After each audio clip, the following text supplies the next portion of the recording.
Halo, Assalamualaikum warahmatullahi wabarakatuh. Selamat sore semuanya, semoga semuanya dalam keadaan sehat ketika mendengarkan video ini. Teman-teman, hari ini kami dari kelompok 9. Perkenalkan, saya Tito Trikadavi dan juga ada teman-teman saya yaitu Hana Ivanaya, Elia, dan Era Makatita yang akan menjelaskan mengenai medan makna dan analisis komponensial. Untuk penjelasannya, teman-teman silakan untuk tonton video ini sampai akhir ya. Kira-kira apa sih arti dari medan makna itu sendiri? Apakah istilah ini akan diartikan per kata? Medan artinya ibu kota Sumatera Utara, lalu makna artinya arti, atau seperti apa? Untuk mengetahuinya lebih lanjut, coba kita cari tahu terlebih dahulu pengertian dan juga ruang lingkup dari medan makna itu sendiri. Menurut Krida Laksana, medan makna adalah bagian dari sistem semantik bahasa yang menggambarkan bagian dari bidang realitas dalam semesta tertentu yang direalisasikan oleh seperangkat unsur leksikal yang maknanya berhubungan. Misalnya nih, ada kosakata merah, hijau, biru, kuning, ungu, putih, hitam. Nah, kira-kira itu berhubungan dengan apa? Tentu, pasti teman-teman akan menjawab bahwa kosakata-kosakata tersebut berhubungan dan membentuk medan makna warna. Jadi seperti itu contoh dari medan makna.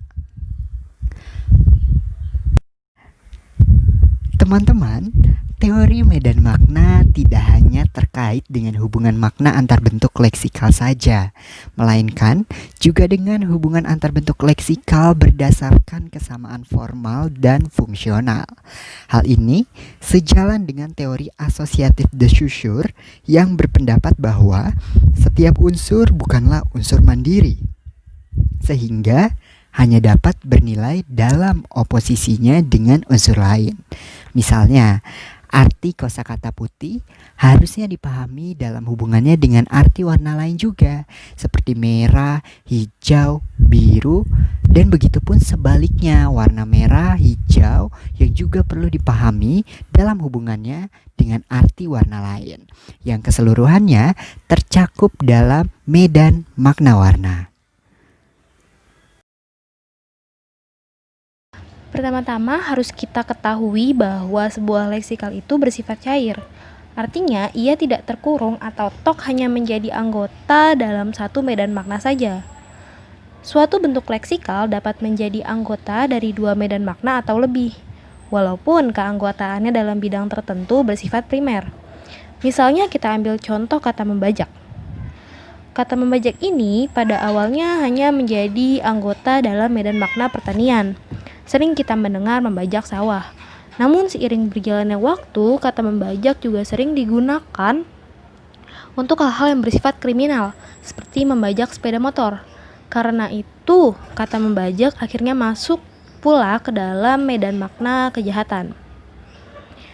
Walaupun kata membajak ini memiliki dua medan makna, namun keanggotaannya dalam medan makna pertanian bersifat primer.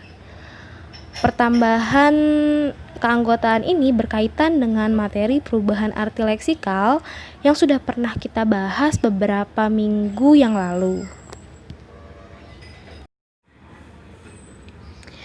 Kata-kata yang berada dalam satu medan makna dapat kita golongkan menjadi dua, yakni golongan kolokasi dan golongan set.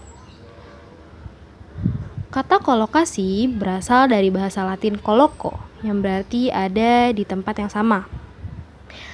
Hal ini menunjukkan bahwa adanya hubungan sintakmatis atau linier yang terjadi antara kata-kata dalam satu medan makna yang bersifat kolokasi tersebut. Kata-kata yang berkolokasi ditemukan berada bersama dalam satu tempat atau satu lingkungan. Misalnya, kata layar, perahu, badai, dan ombak berada dalam satu lingkungan, yakni laut. Sementara golongan set adalah kata-kata yang memiliki hubungan paradigmatis dalam arti bahwa kata-kata atau unsur-unsur tersebut berada dalam satu set yang dapat saling menggantikan atau mensubstitusi. Sekelompok kata yang merupakan satu set biasanya mempunyai kelas kata yang sama dan merupakan satu kesatuan. Setiap kelas kata dalam medan set dibatasi oleh tempatnya dalam hubungan dengan anggota set yang lainnya. Misalnya kata sejuk merupakan suhu di antara dingin dan hangat, atau kata remaja yang merupakan tahap pertumbuhan antara anak-anak dan dewasa. Secara semantik diakui bahwa sekelompok kata atau unsur leksikal secara kolokasi dan set hanya menyangkut satu segi makna, yaitu makna dasarnya saja. Sedangkan makna setiap kata atau unsur leksikal perlu dikaji secara terpisah dalam kaitannya dengan penggunaan kata atau unsur leksikal tersebut dalam pertuturan. Analisis komponensial hadir untuk mengungkap makna lain yang terkandung dalam makna dari sebuah bentuk leksikal sebagai sebuah medan makna. Dasar dari analisis komponensial ini adalah arti dari sebuah bentuk leksikal terdiri atas arti yang lebih sederhana. Dalam analisis komponensial, arti sebuah bentuk biasanya merupakan gabungan berbagai fitur semantik atau disebut juga komponen semantik dan pokok semantik, yaitu bagian dari arti yang harus ada dan tidak dapat dipisahkan. Apa sih fitur semantik itu? Ciri-ciri pertamanya, berkombinasi sedemikian rupa untuk menghasilkan arti yang lebih luas. Yang kedua, ia bersifat universal, artinya berlaku dalam bahasa manapun, sebab terkait pada sistem konseptual manusia secara umum.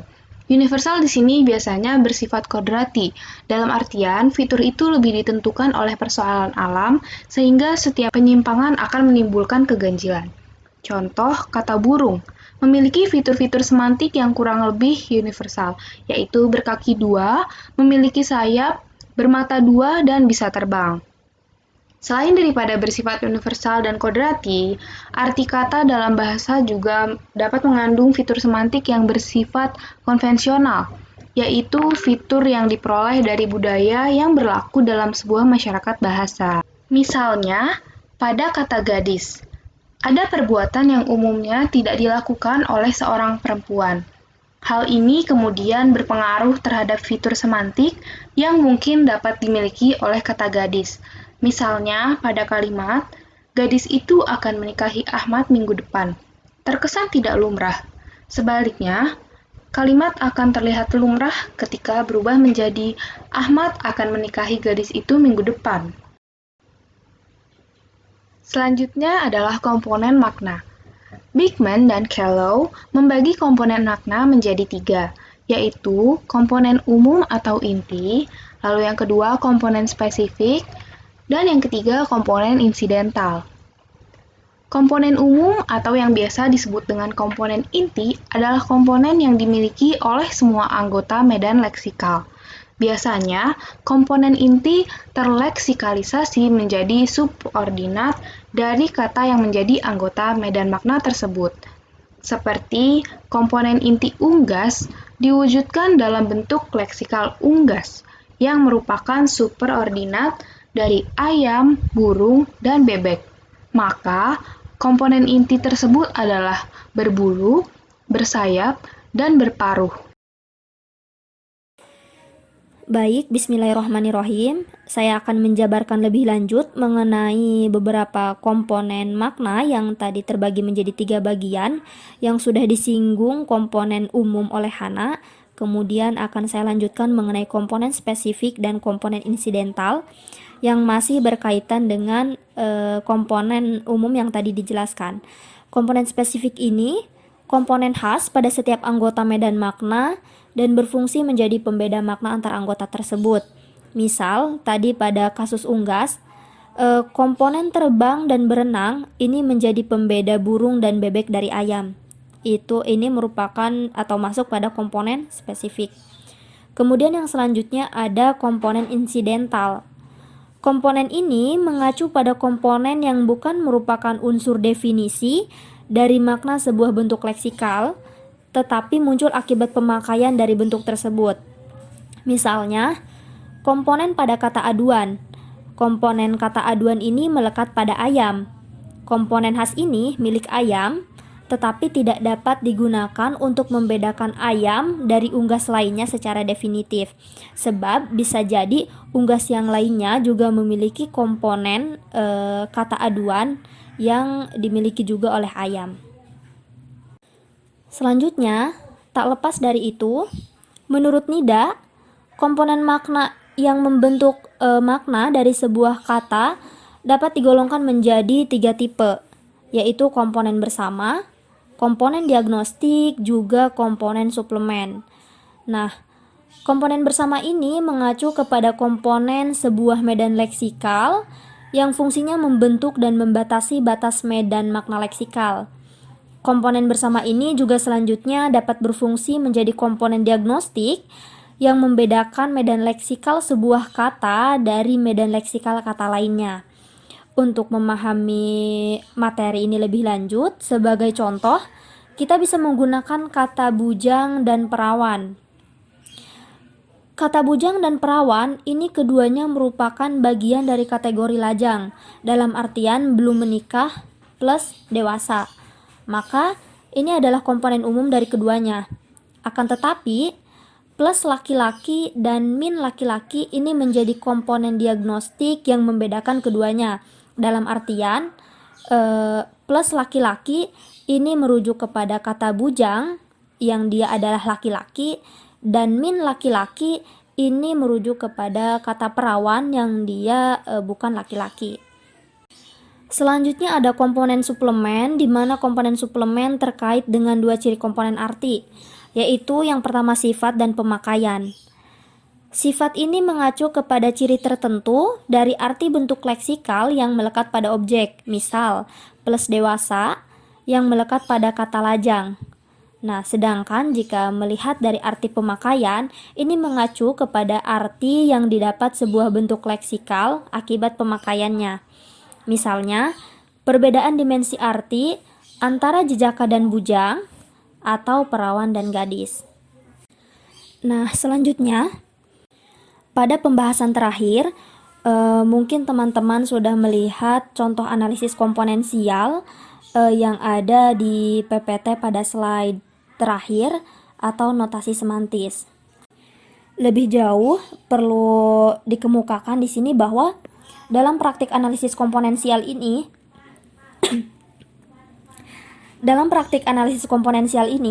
itu diperlukan notasi semantis untuk menandai nilai semantis komponen makna tertentu dalam kaitannya dengan pembeda antara bentuk leksikal yang terdapat dalam suatu medan makna. Teman-teman mungkin melihat beberapa tanda yang ada di notasi semantis ini seperti tanda plus, min, atau nol. Nah, itu merupakan notasi yang paling umum digunakan.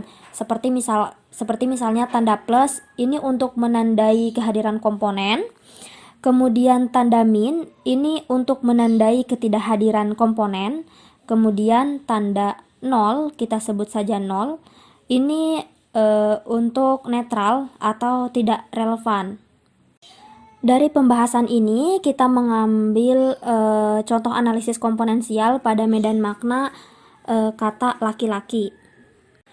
Dari tabel tersebut dapat kita lihat bahwa komponen makna dari kata suami ini mencakup plus dewasa, plus menikah, dan min bercerai. Dalam artian berarti suami di sini adalah laki-laki yang telah dewasa, laki-laki yang telah menikah, namun tidak atau belum bercerai. Nah, makna dari kata duda, makna kata yang kedua yaitu duda, ini mencakup kepada kata plus dewasa, plus menikah, dan plus bercerai. Nah, dalam artian bahwa kata duda ini adalah laki-laki yang telah dewasa, laki-laki yang telah menikah, dan laki-laki yang telah bercerai. Kemudian yang selanjutnya ada kata bujang. Teman-teman bisa sembari memerhatikan contoh notasi semantisnya ketika mendengarkan penjelasan saya ini. Dari kata bujang berarti kata ini mencakup pada plus dewasa, min menikah, dan 0 bercerai. Nah, dalam artian bahwa bujang adalah laki-laki yang telah dewasa, laki-laki yang belum menikah, dan karena itu tidak relevan kategori cerai baginya. Namun dalam hal ini mungkin saja ada fitur yang bisa tidak hadir ketika contohnya misalkan dalam kasus pernikahan dini. Pada kasus pernikahan dini tentu fitur dewasa dalam suami, duda, dan bujang itu bersifat opsional dan bahkan bisa jadi tidak hadir. Seperti itu. Mungkin hanya itu penjelasan dari saya mengenai beberapa komponen makna dan notasi semantis. Kurang lebihnya mohon maaf dan terima kasih.